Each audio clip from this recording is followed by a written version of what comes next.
Because I honestly feel like everything that's going on in Gaza right now, it's almost like a warning and a reminder to kind of not step out of boundary and like treat this life like it's whatever. It's just one of those things that I felt internally I had to do.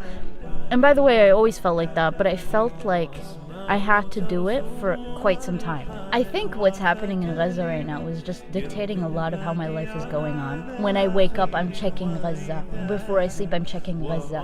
When I'm in class, I'm checking Gaza. And there are people that have the audacity to live life like it's not happening. And I'm not saying the audacity in terms of like, oh, they don't share about it, they don't post about it. No, people are not taking it as a wake-up call. I think it's a wake-up call. I think it's a wake-up call for everybody and anybody. And if you don't see it, you're blind.